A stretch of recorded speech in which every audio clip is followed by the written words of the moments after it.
इसकी जो प्रॉपर्टी हमको पढ़नी है बेसिकली वो कौन सी पढ़नी है? मेनली यही प्रॉपर्टी पढ़नी है। बोलिए, लिख लो आप। इलास्टिसिटी क्या होती है? Elasticity it is the property due to which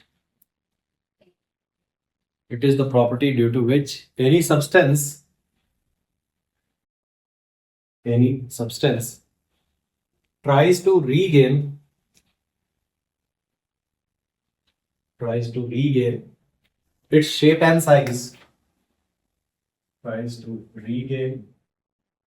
its shape and size on removal of external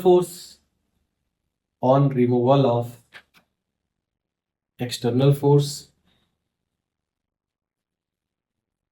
under the action of reforming forces.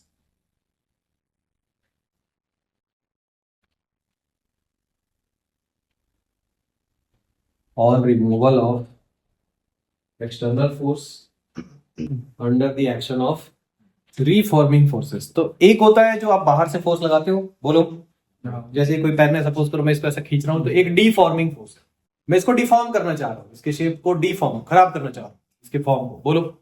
और एक जो अंदर से लग रहा है वो इसको क्या करना चाह रहा है? रिफॉर्म करना चाह रहा है। तो जब मैं डिफॉर्मिंग फोर्स को हटाऊंगा अंदर से क्या लगेगा? और ये अपने शेप साइज में वापस आ जाएगी। उसी प्रॉपर्टी को क्या बोलते हैं हम लोग? इलास्टिसिटी। यस और नो? Yes sir. अब इलास्टिसिटी जो है ना, वो कॉमन सेंस में जो हम लोग समझते हैं फिजिक्स पढ़ने से पहले, ठीक है, उसका उल्टा है। ठीक है, तो कॉमन सेंस को पहले हम लोग हटाते हैं आपसे। जैसे ये सपोज करो एक रबर की रॉड है और एक स्टील है, तो इलास्टिक ज्यादा कौन है? स्टील है। तो इलास्टिसिटी का मतलब स्ट्रेचेबिलिटी नहीं है। इलास्टिसिटी का मतलब क्या है? स्ट्रेचेबिलिटी नहीं है। ठीक उसका उल्टा है, स्ट्रेचेबल ये ज्यादा है, और अगर हम लोग फोर्स को हटा देंगे तो अपने शेप को रीगेन ये वाला ज्यादा करेगा। कौन? स्टील। इसलिए steel is more elastic than rubber. अब ये चीज और क्लियर होगी जब हम लोग पढ़ेंगे इलास्टिसिटी कोफिशिएंट, कि कोफिशिएंट किसका ज्यादा है, बोलो। ठीक है, अब उससे पहले हम लोग देखते हैं कि ये आती क्यों है, उसके बाद देखेंगे इसको मेजर कैसे करना है। सो इसको आप लिख लो, region of elasticity. Region of elasticity.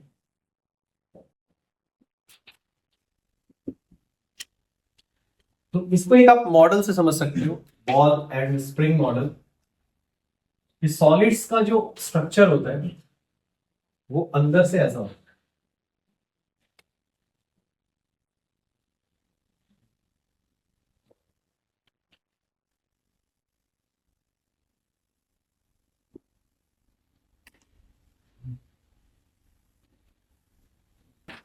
यहां पे सपोज करो कुछ बॉल्स हैं, तो अलग अलग सॉलिड्स में एटम्स का अरेंजमेंट अलग अलग हो सकता है। एक मैं सिंपल इसका एग्जांपल ले रहा हूं। यहां पे अगर बॉल्स है और ये स्प्रिंग लगी हुई ऐसा, और सारी स्प्रिंग अभी अपने नेचुरल लेंथ में, तो अगर इस स्ट्रक्चर को ऐसा फ्री छोड़ दिया जाए, वो इसी शेप में रहेगा अपने नेचुरल लेंथ में, बोलो क्यूबिकल शेप में। अगर मैंने इसको, सॉलिड्स में भी ऐसी स्ट्रक्चर होती है, और जो एवरेज डिस्टेंस मॉलिक्यूल्स के बीच का होता है उसको हम बोलते हैं इंटर एटॉमिक डिस्टेंस या इंटरमॉलिक्यूलर डिस्टेंस। इंटर एटॉमिक या तो इंटरमॉलिक्यूलर डिस्टेंस। ऐसा नहीं कि सबका शेप ऐसे ही, अलग अलग शेप में हो सकती बॉडीज। ये सिर्फ उसका एक एग्जांपल है। अगर मॉलिक्यूल्स है और स्प्रिंग फोर्स की जगह उनके बीच में फोर्स जो लगता है वो होता है इंटरमॉलिक्यूलर और इंटर एटॉमिक फोर्सेस। अब अगर इसको मान लो कंप्रेस करके थोड़ा सा छोड़, तो क्या होगा? ये फिर वापस अपने शेप में जाना चाहेगा, ऑसिलेट करेगा, बाद में इसी में आ जाएगा, इसी शेप में आ जाएगा, बोलो। तो अगर मैंने कंप्रेस करना चाहा तो क्या लगा? रिपल्सिव। कंप्रेस करना चाहा तो, है ना, एक्सटर्नल फोर्स ने अगर कंप्रेस करना चाहा तो इसके अंदर लगा रिपल्सिव। और अगर एक्सटर्नल फोर्स ने इसको स्ट्रेच करना चाहा, ठीक है, एलोंगेट करना चाहा, तो इसके अंदर क्या लग गया? अट्रैक्शन डोमिनेट करने लग गया, बोलो। तो इसका मतलब अगर आपने डिस्टेंस कम करना चाहिए तो वो बढ़ाना चाह रहा है, आपने बढ़ाना चाहा तो वो कम करना चाह रहा है। कम करना चाहता कौन वो कम करना चाह रहा है? वो मतलब कौन? इंटरनल फोर्स, इंटर एटॉमिक या intermolecular forces. So that is the basic reason of elasticity, basic reason of elasticity. अब इसको अगर आपको डिटेल में देखना है कि इसके मैथमेटिकल में एक्सप्रेशन में कुछ अगर क्वेश्चन आ जाए तो बेसिकली जो क्वांटिटी इसको डिसाइड करती है वो होती है पोटेंशियल एनर्जी। क्या होती है बच्चों? तो हर सिस्टम जो होता है वो किस में जाना चाहता है? मिनिमम पोटेंशियल एनर्जी में या मैक्सिमम पोटेंशियल एनर्जी में? मिनिमम पोटेंशियल एनर्जी में। बोलो। तो इसका ग्राफ ऐसा होता है पोटेंशियल एनर्जी का। ऐसा क्यों होता है मैं बता रहा हूँ। इसका मतलब मॉलिक्यूल्स के बीच की डिस्टेंस अगर आपने बहुत ज्यादा रखी है, r is tending towards infinity, अगर ये बहुत ज्यादा है तो potential energy is close to zero but slightly negative. Close to zero but जैसे आपने ग्रेविटेशन में पढ़ा था माइनस जी m1 m2 अपॉन r, पढ़ा था बच्चों। बट यहाँ जो है ना वो फोर्सेस लग रहे हैं मॉलिक्यूल्स के बीच में, तो इसका फंक्शन कुछ आता है ऐसा, a upon r raise to power m, b upon r raise to power n, m and n are numbers, m और n क्या है बताओ? तो जब इसका ग्राफ ड्रॉ करते हो पोटेंशियल एनर्जी का तो इनवर्सली प्रोपोर्शनल आता था। ये है एक मॉलिक्यूल की एवरेज एनर्जी का ग्राफ। r को जब आप इंफिनिटी पुट करोगे tending towards infinity, this will be slightly more negative, slightly negative, मतलब ये वाला टर्म डोमिनेट करेगा। बोलो। तो जब आप r को कम करते जाओगे मिनिमा को गेन करेगा, r नॉट डिस्टेंस पे फिर कहीं ना कहीं जीरो होगा, कहीं ना कहीं जीरो तो होगा, इसको इक्वल टू जीरो पुट करोगे तो r की एक वैल्यू आएगी। बोलो। उसके बाद अगर आप r को और कम करते जाओगे तो पोटेंशियल एनर्जी हो जाएगी पॉजिटिव। क्या हो जाएगी? बोलो। पॉजिटिव। बट जो फोर्स होता था वो होता था माइनस du बाई dr, याद आ रहा है? तो जहां पे ये स्लोप जीरो होता है वहां पे फोर्स हो जाएगा जीरो। क्या हो जाएगा? बोलो। जीरो। तो बस आपको क्या याद रखना है, ये जो है वो माइनस du बाई dr है और ग्राफ का शेप ऑलमोस्ट वही है, बट इसका जो ये वाला पीक, सॉरी इधर वाला जो पॉइंट है जहां ट्रफ बन रहा है वो थोड़ा आगे शिफ्ट हो गया। बोलो। तो आपको बस ये याद रखना है कि r नॉट पे होता क्या है, at r equal to r nought potential energy is minimum and force is zero. Force क्या होता है बताओ? यही चीज याद रखनी। ये ग्राफ वैसे भी जहां पोटेंशियल एनर्जी मिनिमम होती है वही तो फोर्स जीरो होता है। मिनिमा या मैक्सिमा पे फोर्स क्या होता है बताओ? पहले इसको देख लो आप, फिर मैं लिखा दूंगा। तो ये क्या बता रहा है कि ये पोटेंशियल एनर्जी का इक्वेशन है। छोटे छोटे पॉइंट देखते हैं। आर जब बहुत ज्यादा होगा तो पोटेंशियल एनर्जी जीरो होगी, मतलब स्लाइटली नेगेटिव होगी। स्लाइटली क्या होगी? नेगेटिव होगी। If you decrease the distance potential energy decreases or it becomes more negative, and after some time it becomes zero and then it increases up to positive infinity. Yes or no? Yes sir. तो उसका corresponding force का graph ये। अब R क्या है और R not क्या है बताइए?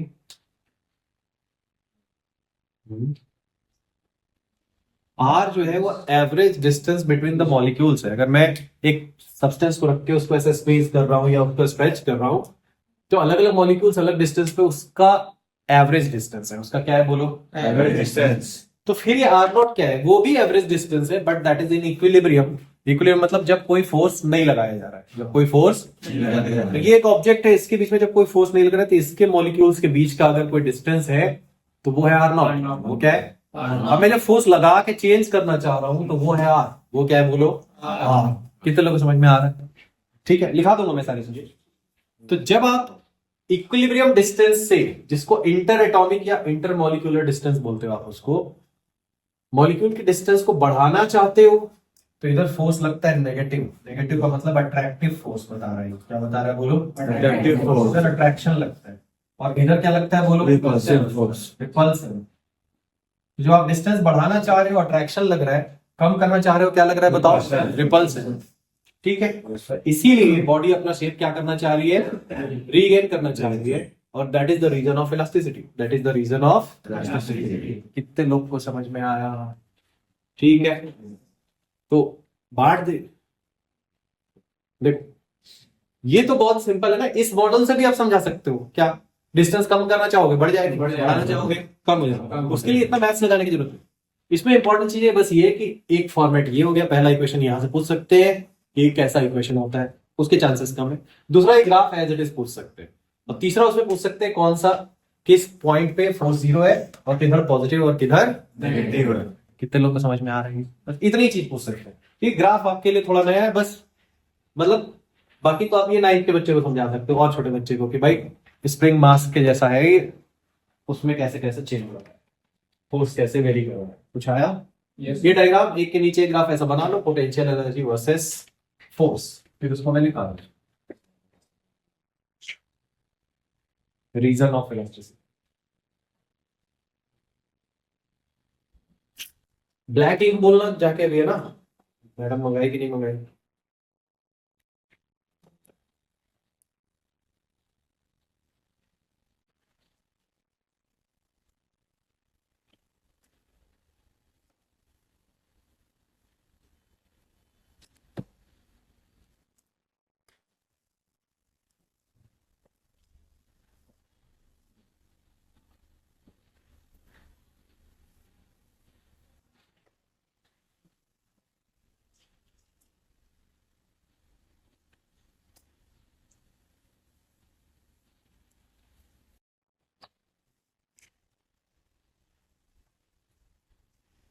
कहीं पे डाउट होगा पूछना है, बस नोट नहीं करना चाहिए। लेक्चर नहीं है ये, डिस्कशन क्लास होती है फिजिक्स में, डिस्कस करो। उसमें कोई ये लगता है ऐसा नहीं होगा वैसा होगा, क्यों भी तुमको लगता है, डिस्कस करो। नोट किया? बोले चलो लिख लो छोटे छोटे पॉइंट। ये डायग्राम 1 लिख लो आप बस, डायग्राम 1। तो ये the graph, the graph shows the variation of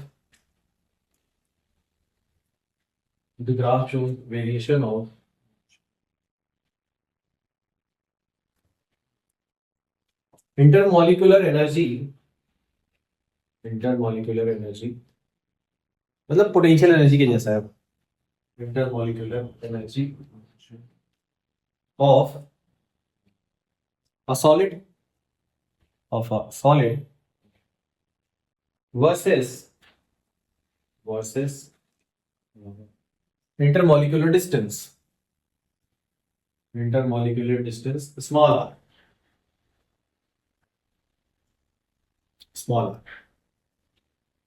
r r0 is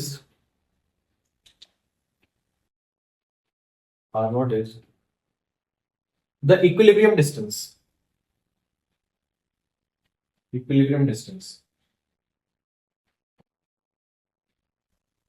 देखो बेसिकली R0 को ही हम क्या बोलते हैं, इंटरमॉलिक्यूलर या इंटर एटॉमिक डिस्टेंस। इसी को हम क्या बोलते हैं बच्चों? इंटरमॉलिक्यूलर और इंटर एटॉमिक डिस्टेंस।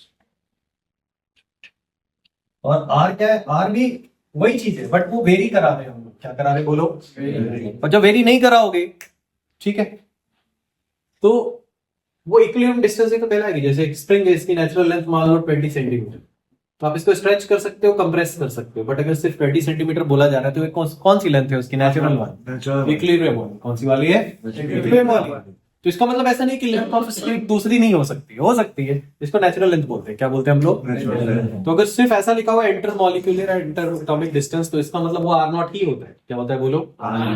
अभी वो डिस्टेंस है जो हम वेरी करा रहे हैं, वो डिस्टेंस है जो क्या करा रहे हैं बोलो? वेरी करा रहे हैं। अरे ब्लैक वाला ये है मेरे पास, हाँ तो ब्लैक लेके आना, मार्केट से ले आ। नहीं है क्या है? तब से बोला 1 घंटे से मैडम को, नहीं। ठीक है, वो क्या है, ब्लू वाला उतना अच्छा दिखेगा नहीं, इसमें ब्लैक दिख जाता है। कई बच्चे एब्सेंट हो गए तो ये उनके काम आ जाता है।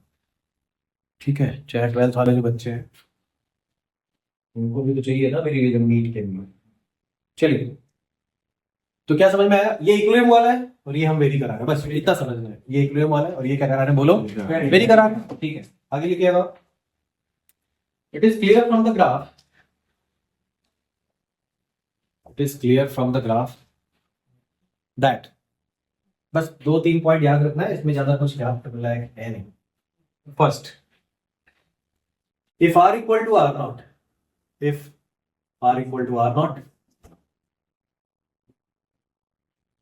मतलब distance between the molecules is equal to interatomic distance.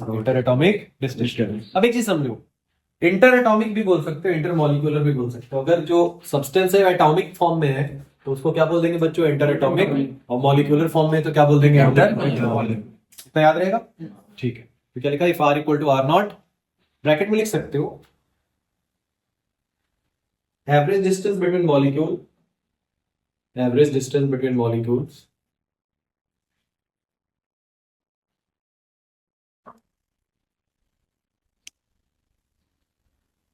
average distance between molecules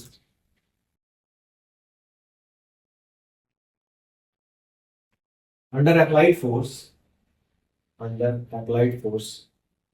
is equal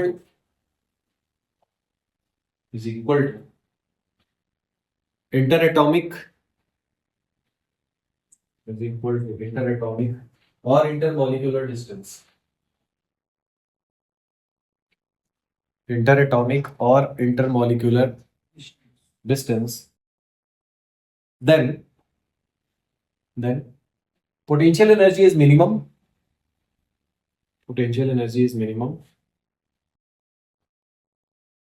and force is zero, net force is zero on molecule, net force is zero on molecule, that's all. Force zero दिख रहा है, बोलो। हाँ, if R is greater than R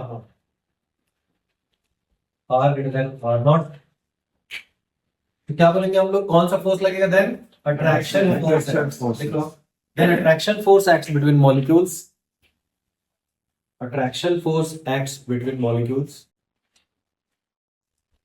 and C, if R is less than R naught, repulsive force act between molecules, ये लिखा हुआ है C, R is less than R naught, repulsive force acts between molecules. This is the reason of elasticity.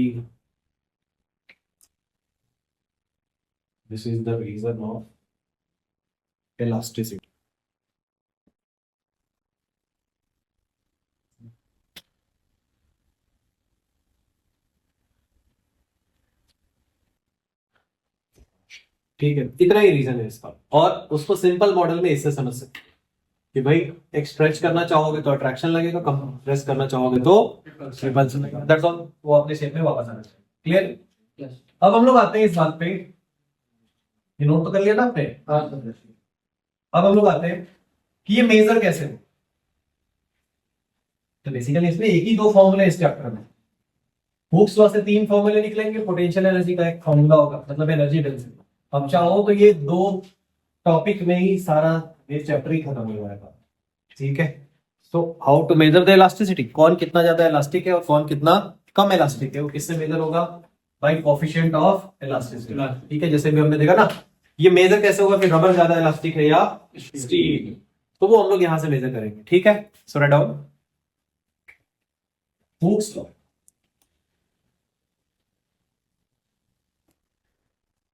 Hooks, ठीक है। Under the proportional limit, Hooke's law, under the proportional limit the stress is proportional to strain,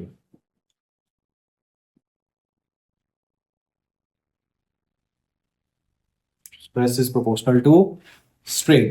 तो important क्या है कि ये सिर्फ कहां तक लगता है, प्रोपोर्शनल लिमिट तक, अंडर प्रोपोर्शनल लिमिट। अब वो क्या है वो आगे मैं आपको ग्राफ में बताऊंगा, ठीक है। तो प्रोपोर्शनल लिमिट का ही मतलब है कि जहां तक एक stress is proportional to strain, यहाँ पे जो कांस्टेंट आया that is coefficient of elasticity. अब ये 3 टाइप का होगा, ये भी 3 टाइप का होगा, ये भी 3 टाइप का, ये सॉरी स्ट्रेस 3 टाइप का होगा, स्ट्रेन 3 टाइप का होगा, और इलास्टिसिटी भी कितने टाइप की होगी, 3 टाइप की। इसी में पूरा टॉपिक हो जाएगा कंप्लीट, ठीक है। तो आप लिख लो stress, strain and coefficient of elasticity, stress, strain and coefficient of elasticity, each are of 3 types,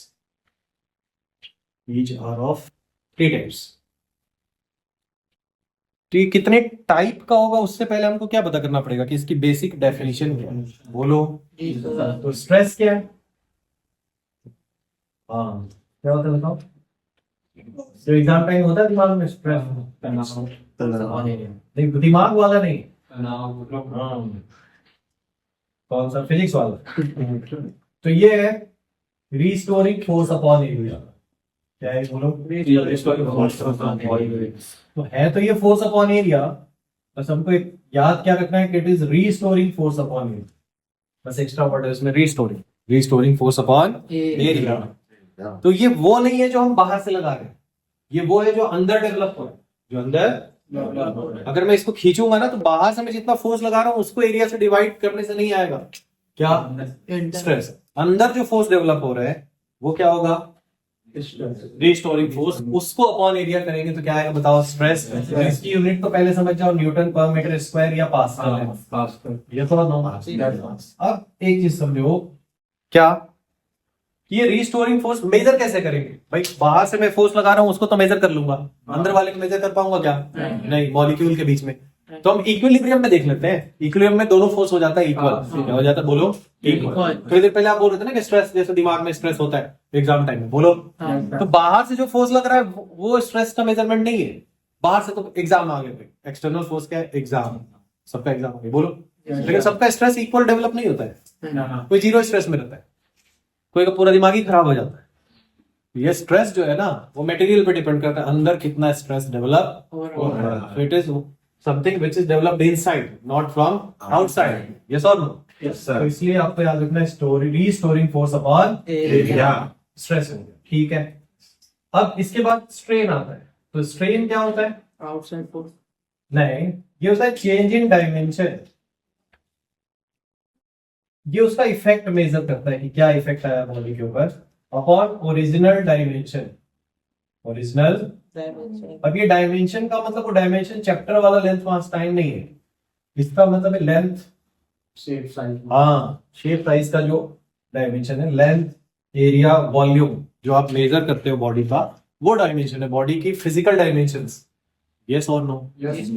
जैसे सपोज करो कोई 10 सेंटीमीटर लेंथ की एक रॉड थी, अब वो 11 की हो गई खींच देने के बाद इक्विलिब्रियम में, तो चेंज इन लेंथ कितना है बताओ? 1। ओरिजिनल क्या था? 10। तो ऐसे स्ट्रेन मेजर होगा, बोलो। Yes sir. इसको शो करेंगे सिग्मा से, इसको शो करेंगे एप्सिलॉन से। इतना क्लियर है? अब हम लोग देखते हैं क्या, that there are 3 types of stress and 3 type of strain and 3 types of elasticity। Clear है क्या? Yes sir. तो इसको हटा दो भाई। नहीं रुको सर एक मिनट। चलो कोई बात नहीं, यहाँ लिखते हैं, यहाँ लिखेंगे स्ट्रेस, यहाँ लिखेंगे स्ट्रेन, और यहाँ क्या लिखेंगे? Coefficient of elasticity. बस इसको ये ध्यान से देखना, ये दोनों डीपीपी इसी पे बेस्ड, दोनों बन जाएगा। आ ही नहीं रहा है इसमें, नीचे लिखना है।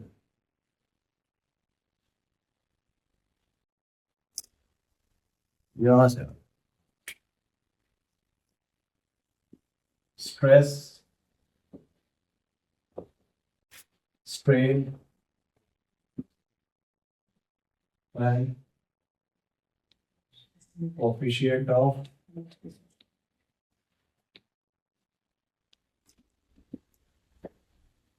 इलास्टिसिटी। ठीक,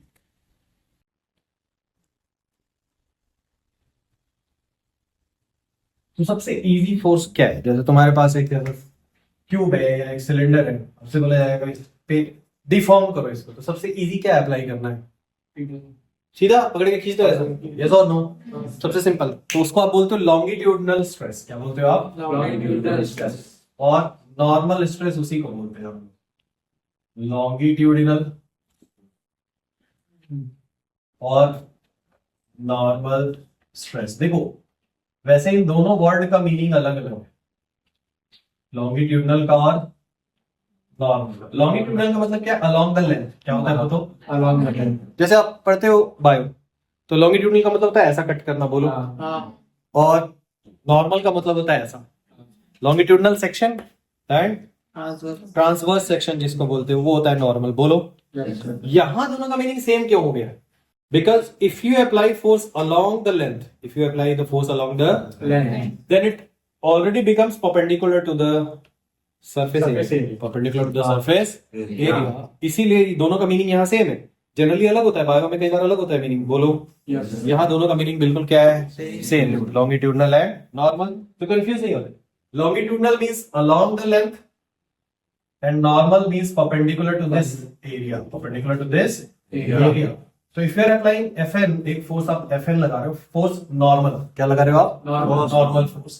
तो यहाँ पे नॉर्मल स्ट्रेस की वैल्यू हो जाएगी फोर्स अपॉन एरिया. तो ये कौन सा एरिया लेना है? जिसके परपेंडिकुलर ये फोर्स लग रहा है. जिसके परपेंडिकुलर क्या लग रहा है? बोलो. फोर्स. तो इस एरिया की ये परपेंडिकुलर है, तो ये वाला एरिया ले लेंगे. सर्कल है ऐसा सिलिंड्रिकल, तो पाई आर स्क्वायर ले लो. बोलो. yes, उसके बाद अगर लॉन्गिट्यूडनल या नॉर्मल स्ट्रेस अप्लाई कर रहे हैं तो स्ट्रेन भी डेवलप होगा. उसका भी नाम क्या होगा? लॉन्गिट्यूडनल और नॉर्मल स्ट्रेन. Normal strain. तो हुआ क्या? आपने फोर्स लगाया तो इसमें आ गया डिफॉर्मेशन. तो ये जो लेंथ थी वो थोड़ी सी बढ़ के क्या होगी बताओ? L प्लस डेल एल होगी. क्या होगी? बोलो. वैसे तो एरिया में भी चेंज आएगा, बट अभी हम लोग उसको कंसीडर नहीं कर रहे हैं. आगे देखो. ये लेंथ थी L, अब वो हो गई L प्लस डेल एल. कब? इक्विलिब्रियम. कब हो गई? बोलो. तो एप्सिलॉन की वैल्यू क्या आ जाएगी? स्ट्रेन की change in length upon original length. Change in length upon original length. Clear है क्या? ठीक है. तो सिंपल है, फोर्स अपॉन एरिया, ये change in length upon original length. यहाँ जो कोएफिशिएंट ऑफ इलास्टिसिटी है उसका नाम है यंग्स मॉडुलस. क्या है? बोलो. Young's modulus. कॉमन के नाम पे यंग्स मॉडुलस. वाई से शो करते हो आप इसको. ये क्या पढ़ा है हमने? Stress upon strain. क्या पढ़ा है बच्चों? Stress upon strain. तो स्ट्रेस की वैल्यू क्या निकाली आपने? Force upon area. स्ट्रेन है change in length upon length. तो y की वैल्यू आ जाएगी FL upon A delta L. FL upon A delta L. अब एक चीज समझो आप, ये तीनों में से आपको बहुत ज्यादा याद करने की जरूरत नहीं है. स्ट्रेस का बेसिक फॉर्मूला याद कर दिया कि फोर्स अपॉन एरिया होता है. ये change in length upon original length होता है. बोलो. उसके बाद सिर्फ एक ही चीज याद रखनी है, हुक्स लॉ. क्या याद रखनी है? किसी को मान लीजिए कुछ याद नहीं आ रहा, उसको बस याद आ रहा है हुक्स लॉ बोलता था stress is proportional to strain. इसको लिखेगा फोर्स अपॉन एरिया. कांस्टेंट यहाँ यंग्स मॉडुलस कहलाएगा और डेल एल अपॉन एल लिखेगा. बोलो.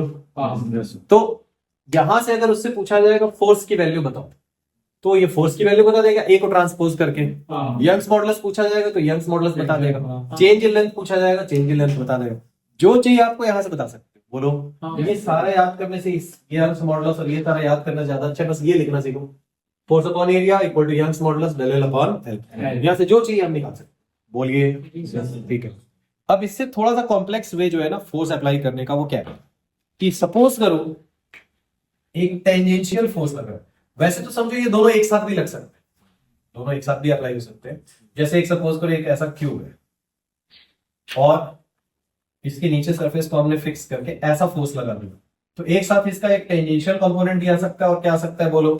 नॉर्मल कंपोनेंट भी आ सकता है. नहीं आया? ठीक है. जैसे कोई भी सरफेस है, मैं इस पे ऐसा फोर्स लगाऊं तो एक इसका कंपोनेंट अलोंग द सरफेस भी आएगा और एक परपेंडिकुलर. परपेंडिकुलर वाले को डिवाइड कर देंगे तो नॉर्मल स्ट्रेस कहलाएगा. टेंजेंशियल वाले को डिवाइड कर देंगे, टेंजेंशियल स्ट्रेस कहलाएगा. क्लियर है क्या इतना? ठीक है. अब देखिए, तो हम लोग इजी वाला केस पढ़ते हैं. ऐसा वाला पढ़ते क्यों नहीं? क्योंकि इसमें दोनों चीजें एक साथ आती है.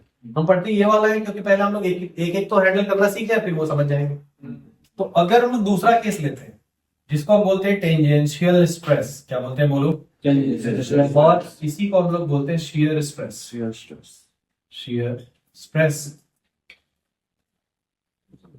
ये क्या है? जैसे सपोज करो एक कोई क्यूब है या क्यूबॉइड और इसको आपने एक सरफेस को ऐसा फिक्स कर दिया नीचे और आपने ऐसा फोर्स लगा दिया इसके ऊपर, तो ये जो एरिया दिख रहा है इसके लिए टेंजेंशियल फोर्स है. कैसा फोर्स है? बोलो. So in that case the tangential stress will be tangential force upon area. So which area to which the force is tangent? The force is tangent. जिस एरिया के लिए फोर्स टेंजेंट बन रहा है वही वाला एरिया हमको लेना है. बोलिए. ठीक है. इसका इफेक्ट क्या होगा? तारों में एक कॉपी दिखाओ, ये मोटी सी कोई ऐसी कॉपी या नोटबुक होगी तो ठीक होना चाहिए। हाँ बेस्ट है ये। जैसे ये कोई बुक है तो आप इसका शेप ऐसा देख रहे हो कि ऐसा दिख रहा है रेक्टेंगुलर, इसका एक फेस आपको बोलो। अगर मैं इसके ऊपर ऐसा टेंजेंशियल फोर्स लगाता हूँ, अगर ऐसा लगाऊंगा तब तो ये नॉर्मल हो गया, क्या हो गया बोलो।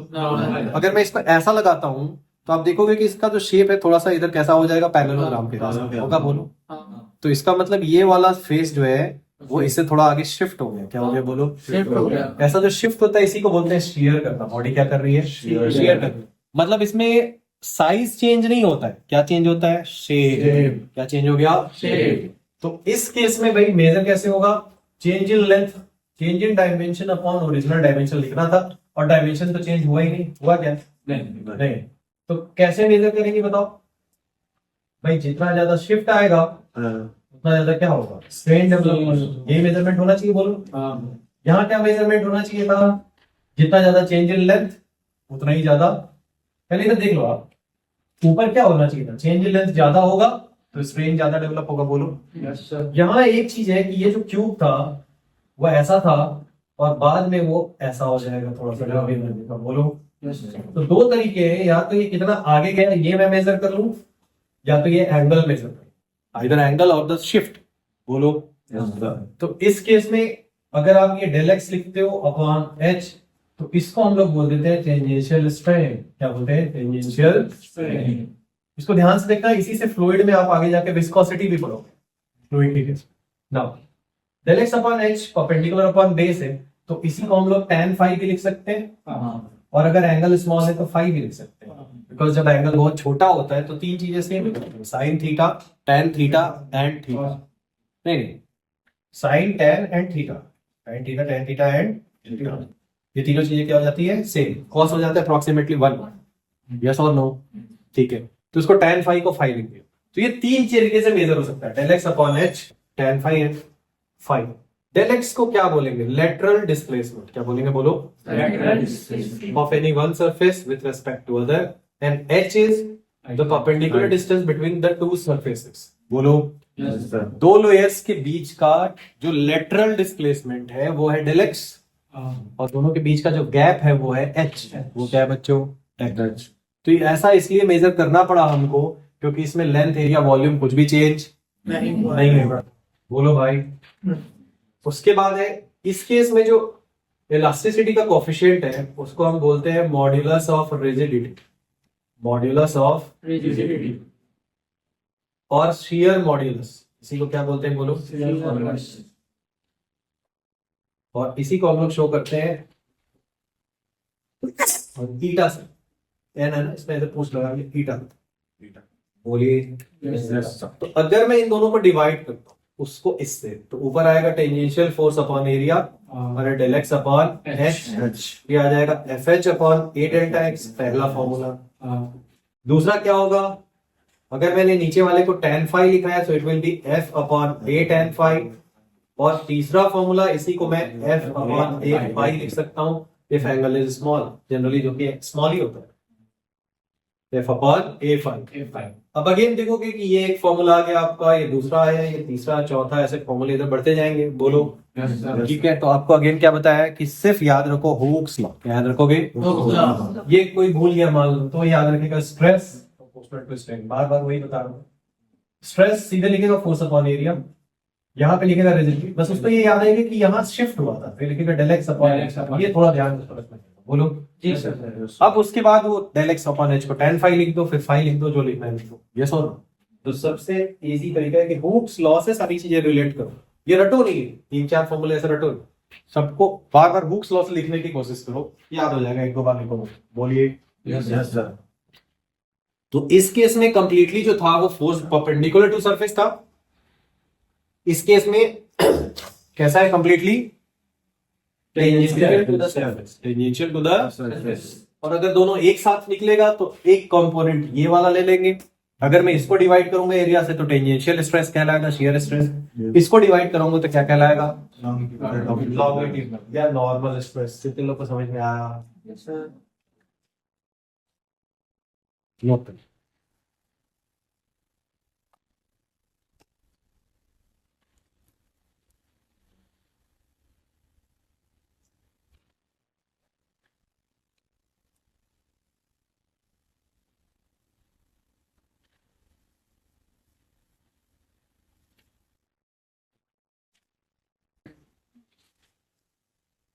Volume stress.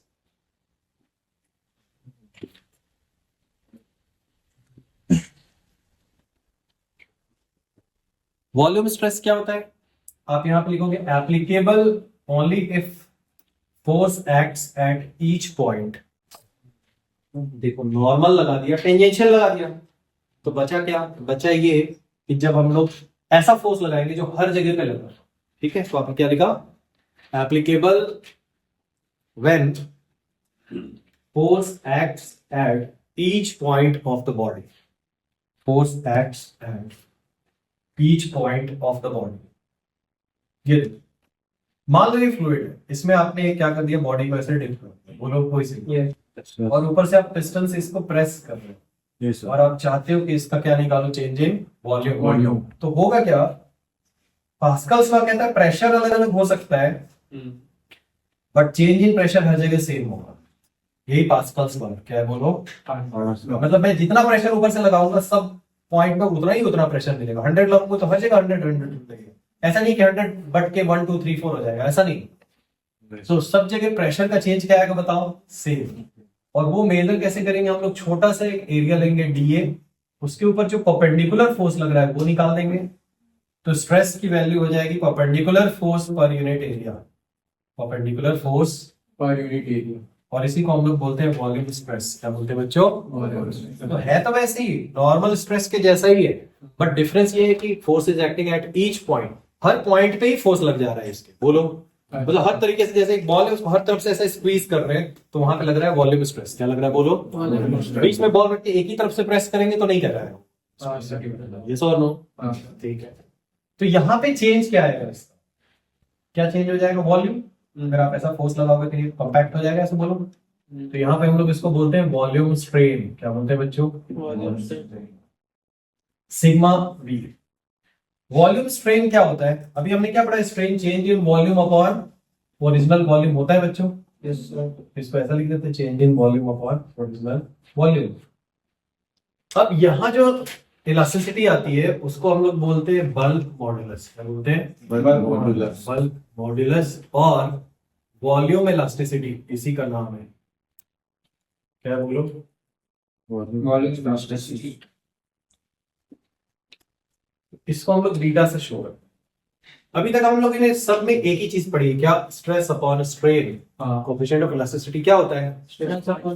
तो स्ट्रेस ऊपर लिखा सिग्मा वी, स्ट्रेन एप्सिलॉन। देखो, इसको हमने डिसाइड किया है कि ये जो फोर्स अपॉन एरिया है इसको हम लोग चेंज इन प्रेशर भी लिख सकते हैं। क्या लिख सकते हैं? बोलो। Change in pressure. Force perpendicular area क्या होता था? Change in pressure. बोलो। इसको डेल्टा पी भी लिख सकते हैं, और ये डेल बी बाई वी यहाँ नीचे आ गया। बट जैसे आप बल्क मॉडल्स लिखोगे यहाँ आ जाएगा एक माइनस साइन। क्या आ जाएगा? बोलो। Minus sign. वो क्यों आएगा बता रहा हूं मैं। v delta p by del B इसका फॉर्मूला आ गया। ये आपको लर्न कर देना है। चाहो तो हुक्स लॉ से निकाल सकते हो ऐसे फटाफट, बट कई बार टाइम लग जाता है उसको निकालने में। इसलिए आपको अगर कोई दूसरा फॉर्मूला हुक्स लॉ के अलावा याद करना है तो वो ये है। अगर एक छोटे से एरिया के लिए निकाल रहे हैं तो इसको v dp बाई dv भी लिख सकते हैं। क्या लिख सकते हैं बच्चों? ये हाईली इंपॉर्टेंट है, क्योंकि इससे हम लोग, आपने थर्मोडायनेमिक्स में भी इसको यूज किया हो, या थर्मल प्रॉपर्टी पढ़ दिया ना आपने, कि आइसोथर्मल केस का बल्क मॉडुलस जो होता है वो प्रेशर के इक्वल होता है, और एडियाबैटिक का गामा टाइम्स प्रेशर होता है। ये पढ़ा क्या? नहीं पढ़ा तो आगे मैं पढ़ा दूंगा इसको। ठीक है, तो ये हो गया इसका फॉर्मूला। याद रखिएगा v dp बाई dv या v minus delta p by delta v। इसका ठीक उल्टा जो होता है वो होता है कंप्रेसिबिलिटी। Is compressibility. ठीक है, अभी ये बता रहा हूं कंप्रेसिबिलिटी। पहले तो समझिए माइनस क्यों आया। माइनस इसलिए आया क्योंकि फोर्स, प्रेशर जब आप बढ़ाते हो तो वॉल्यूम कम होता है। वॉल्यूम क्या होता है? कम होता है। प्रेशर ऐसे बढ़ाएंगे तो वॉल्यूम कम होगा ना। तो इसका मतलब ये बीटा हमेशा माइनस नेगेटिव आता है कि पॉजिटिव आता है बल्क मॉडुलस? आराम से, ये पॉजिटिव लिया तो ये माइनस, ये माइनस लिया तो ये प्लस, मतलब ये फैक्टर हमेशा minus, and due to this minus sign it is positive. Due to this minus sign it is positive. कुछ आया? तो बल्क मॉडुलस को पॉजिटिव बनाने के लिए ही वहां पे माइनस साइन आया। यहां नहीं है, यहां भी नहीं है, वहां आया। बोलो। वो बस ये बता रहा है if you increase the pressure delta v will be negative, if you decrease the pressure delta we will be, इसीलिए माइनस आया है। कुछ आया समझ में? आप अपने वर्ड्स में लिख लेना उसको। अब देखो जहां से चैप्टर हमने स्टार्ट किया था वहीं पे आ रहे हैं। क्या कि इलास्टिसिटी ज्यादा तो कंप्रेसिबिलिटी कम होगी। आपको बताया था ना कि हम समझते हैं कि आप किसी चीज से पूछो कि ज्यादा इलास्टिक कौन है, आप किसी दुकान में जाते बोलो एक ऐसा स्ट्रिंग देना, कोई रबर का ऐसा आप मांगते हो, सपोज रबर मांगते हो, आप बोलो कि कुछ ज्यादा इलास्टिक चाहिए तो ज्यादा लूज वाला देगा कि ज्यादा हार्ड वाला? लूज वाला देगा। तो क्योंकि उसको फिजिक्स वाला इलास्टिसिटी से मतलब नहीं है, उसके दिमाग में फिर मोर इलास्टिक मतलब मोर स्ट्रेचेबल, मोर इलास्टिक मतलब मोर स्ट्रेचेबल। यस और नो? Yes sir. ठीक है, बट एक्चुअली फिजिक्स में वो ठीक जस्ट रिवर्स है उसका। हम ये जानना चाह रहे हैं कि अगर हमने छोड़ दिया तो कौन सा ज्यादा शेप को क्या करेगा? रीगेन करेगा। आया? तो कॉमन सेंस में जो स्ट्रेचेबिलिटी है उसी का ठीक उल्टा है यंग्स मॉडुलस। उसका उल्टा क्या है? Young's modulus. जो ज्यादा जिसमें शियर डेवलप होगा उसका बेसिकली शियर मॉडुलस कम होगा। शियर मॉडुलस क्या होगा? कम होगा। जिसमें ज्यादा कंप्रेस होगा उसका बल्क मॉडुलस क्या होगा? कम होगा। अरे जो ज्यादा कंप्रेस हो रहा है उसका बल्क मॉडुलस कम होगा। तीनों चीज में, चाहे आप खींच रहे हो, चाहे शियर डेवलप कर रहे हो या कंप्रेस कर रहे हो, ये तीनों इलास्टिसिटी जितनी कम होगी डिफॉर्मेशन उतना ज्यादा होगा। जितना कम इलास्टिसिटी डिफॉर्मेशन उतना ज्यादा होगा। कितने लोगों को समझ में आ रहा है? तो अब फिर से याद करते हैं, क्या स्टील ज्यादा इलास्टिक है या रबर? तो उसके लिए हमको क्या निकालना पड़ेगा? Young's modulus, force upon area और नीचे डेल एल अपॉन एल। बोलो। तो अगर मुझे ये कंपेयर करना है तो कोई एक चीज सेम करनी पड़ेगी। तो एक स्टील वाली रॉड और एक रबर वाली रॉड, दोनों पे मैं फोर्स सेम लगा देता हूँ। सेम लेंथ एरिया का लेके, सेम डायमेंशन का लेके सेम फोर्स लगाऊंगा। तो किसमें एलोंगेशन कम आएगा? जिसमें एलोंगेशन कम आ रहा है उसका यंग्स मॉडुलस क्या होगा? ज्यादा। मतलब steel is more elastic than rubber. कितने लोगों को समझ में आया? वैसी इस केस में भी जिसका बल्क मॉडुलस ज्यादा उसकी कंप्रेसिबिलिटी कम। कंप्रेसिबिलिटी कम। तो आज की ये जो पूरा चीज है उसमें सिर्फ एक ग्राफ आपको दिमाग में रखना है कि आर नॉट पे यू क्या होता है? Minimum force 0। बोलो। और दूसरी चीज याद रखनी है, stress is proportional to strain. और जो कोएफिशिएंट ऑफ इलास्टिसिटी आता है उसको हम क्या बोलते हैं? 3 टाइप के होते हैं, यंग्स मॉडुलस, शियर मॉडुलस और बल्क मॉडुलस। क्लियर है क्या? तो इसी पे हम लोग नेक्स्ट क्लास में पूरा कर देंगे पहला टॉपिक के सारे क्वेश्चन और फिर उठाएंगे एनर्जी डेंसिटी। ठीक है? तो बस ये जो